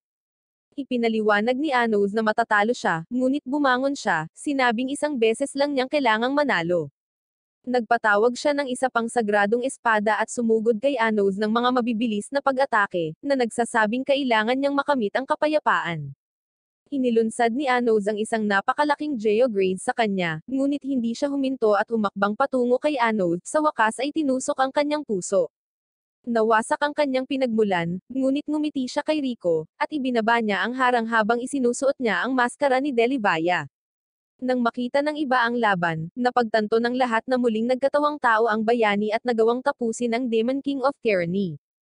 Sinabi ni Anos kay Rico na magmukhang bayani, sa pag-aakalang ito ay sapat na upang mawala ang puot, at inutusan niya ang kanyang hukbo na umatras na sinasabi sa kanila na huwag maghayganti hanggang sa siya ay muling magkatawang tao.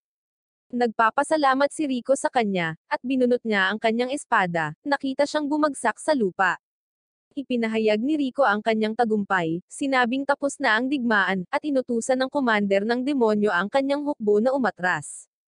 Ngunit hindi matanggap ni Dustin na magtatapos ang lahat sa ganito, kaya inutusan niya ang kanyang hukbo na alisin ang lahat ng mga demonyo. Ipinatawag niya ang isang hukbo ni Zesha, ngunit si Eleanor ay nagpakita sa kanila at nagmakaawa sa kanya na itigil ang digmaan. Ngunit siya ay kinuha ayon sa kalooban ni Jargo, at ipinaliwanag na ang mga tao ay dapat sirain ang bawat demonyo upang makamit ang tunay na kapayapaan. Tumanggi siyang hayaan ang isang 2,000 taong gulang na puot na magwakas ng ganito, at ginamit ang spell na nilikha ni Jargo upang ma-hypnotize ang hukbo upang ipagpatuloy ang digmaan. Nagpapakita si Jargo sa kanilang mga mata, at sinubukan ni Rico na sirain siya, ngunit ang sagradong espada ay walang epekto sa kanya. Nagpapakita na pinigilan siya ni Nasira at Nesha, at inilunsad ni Evos ang kanyang fusion spell habang magkahawak sila ng kamay, at pinagsama ng spell ang kanilang dalawang source sa isang katawan. Sinubukan siyang pigilan ni Jargo, ngunit patuloy siyang sumusulong, kaya inutusan niya ang mga Zesha na sirain ang kanilang mga sarili, ngunit pinatumba sila ni Rico. Gumagawa si Mika ng bula, at pinahiwa-hiwalay niya ang kanyang mahika para pigilan ang iba pang mga clone. Inaantala ng mga batang babae ang spell, ngunit si Jargo ay masyadong malakas, at tinipon niya ang clone na hukbo, na nagdulot ng malaking pagsabog habang ang isang liwanag ay kumalat sa buong kaharian. Ngunit ang mga clone ay nahulog sa lupa sa huling minuto, at si Anos ay nagpakita upang tulungan sila. Habang nagtataka si Jargo kung paano siya muling nagkatawang tao pagkatapos na sirain ang kanyang pinagmulan, ipinahayag ni Anos na nag-activate siya ng isang source magic at ipinadala ang kapangyarihan ng pag-atake ng bayani, na ginawang sinaunang mahika upang buhayin ang kanyang source. Ngunit ipinaliwanag niya na magagawa lamang niya ito sa isang pag-atake na natanggap na niya. Nagpasya si Jargo na alisin siya gamit ang kanyang sariling mga kamay at ginamit ang kanyang spell upang maubos ang buhay ng lahat sa kaharian, na ginagawang isang higanteng sagradong kabalyero. Inatake niya si Anos, ngunit nakialam si Rico, at sinabi sa kanya ni Anos na maaari nilang wakasan ang sumpa. Pumasok si Rico, ngunit nahuli siya ng isang pag-atake ng enerhiya at itinapon sa kagubatan. Sinubukan ni Anos na i-immobilize si Jargo gamit ang kanyang mga tanikala, at sinimulan niya itong sunugin, ngunit inatake ni Jargo si Anos na nagpapadala sa kanya na bumagsak sa lupa. Mukhang nasugatan si Anos, ngunit ginamit niya ang spell ni Jargo at muling humingi ng tulong sa mga babae, kaya nagsanib puwersa sila at nagbahagi ng kanilang lakas. Nagpatawag si Jargo ng daan-daang sagradong mga espada at inilunsad ang mga ito sa hukbo ng demonyo, ngunit pinoprotektahan sila ni Eleanor gamit ang kanyang hadlang at sinabihan silang umatras. Ngunit nagsimula silang maniwala kay Anos, at ibinabahagi rin nila ang kanilang kapangyarihan sa kanya. Sinubukan ni Jargo na gumawa ng isa pang spell, ngunit siya ay nakuryente ni Anos na binanggit na ang dalawang kaharian ay nagtutulungan na ngayon, kaya hindi na nila kailangang pumunta sa digmaan. Ngunit tumanggi si Jargo na tanggapin ito, at pinutol ni Rico ang kanyang mga binti. Ipinatawag ni Anos ang kanyang kastilyo at ipinatawag ang kanyang demonyong espada. Sumama siya kay Rico upang ihatid ang pangwakas na atake, na nagbubur kay Jargo mula sa pag-iral, at mayroong isang pagsabog ng enerhiya sa kalangitan. Tumakbo sina Syra at Nesha kay Anos, at nahanap ni Rico si Mika. Nagpakita si Anos sa harap ni Eleanor, at gumamit siya ng spell para ibahin siya sa kanyang magic para walang maling gumamit sa kanya. Bumalik sa kapayapaan ang mundo, at tinatanggap ng lahat si Anos bilang tunay na hari ng demonyo. Umuwi siya, at masaya ang kanyang ina na ligtas na siya. Ngunit napansin niya na nagdala siya ng ibang babae sa bahay. Binanggit din ni Syra ang 10,000 na zeshok kaya nagulat sila, iniisip na sobra ang riz niya.